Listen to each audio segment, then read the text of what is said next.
As you're probably all aware, WinWing recently released the Autopilot for the Boeing. It's the PAP3. I recently did a review on the PAP3, link in the notes below, and during that video I promised to do a follow-up on the mag switch, which is an optional extra which wasn't available at the time I did the review. The mag switch replaces the auto throttle switch, which comes as standard, and instead of simply being a toggle switch, the magnetic switch functions to more accurately represent what happens in the actual Boeing. And there is now an option to purchase it with the mag switch on the WinWing site, once again link in the notes below. Let me quickly demonstrate how the auto throttle switch works as standard. We'll then have a look at the mag switch itself and how it changes the operation. Welcome to the SimHanger, my name's Mark, thanks very much for watching and let's get started. I'm in PMDG 737-700. Auto throttle on, the in-sim switch remains in the on position as happens in the actual Boeing, but the switch on the unit itself is simply a toggle and returns to the off position. To switch it on or off, you simply toggle it. Now activating the auto throttle disengage. The auto throttle on the unit disengages, but of course, as it's a toggle, there's no switch movement itself. The purpose of the optional mag switch is to retain the switch in on position on the PAP3. It's an optional extra simply to keep the overall cost of the unit down. Removing and replacing the switch, well, it's simplicity itself. Standard switch is held in place by two screws. Remove the cable and unscrew the screws, and the switch comes free. The switch has a plastic housing and metal header. Put that in a safe place in case you ever need it again.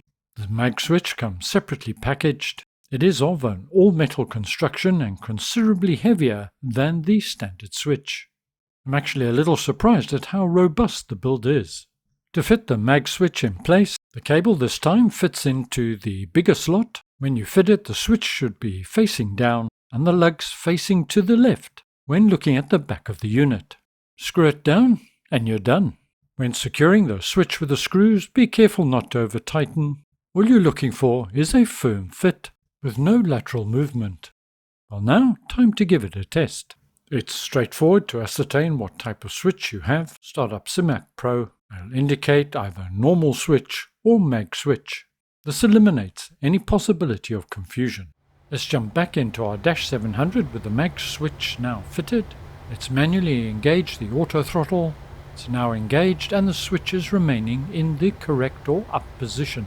There's a number of ways you can disengage it. You can use the mouse, of course, in Sim, and the switch on the unit returns to the off position. You can also do it manually on the unit, but it requires a considerable force. And of course, you can use the auto throttle button on the throttle. Currently on, let's hit the button and it moves to off, both in Sim and on the PAP3. So the mag switch is working as intended. But let's now turn our attention to who is this switch really for, considering proportionally it's relatively expensive. And I say that because the PAP3 itself is very competitively priced, based on the global shipping price of $154 US. The mag switch itself is a tad over $51 US. So for somebody like me who's an occasional 737 pilot, this is not something I personally would go for. I use and love the PAP3, but I'm quite happy with the toggle switch. If, on the other hand, the Boeings are your mainstay of your flight sim experience and realism and total immersion are absolutely critical, well, the good news, the option is there for you to get your hands on the mag switch. The choice is yours. Well, that's it for this short video. I hope you found it useful and informative. Stay well, look after yourselves. I'll see you all again in the not too distant future. And ciao for now.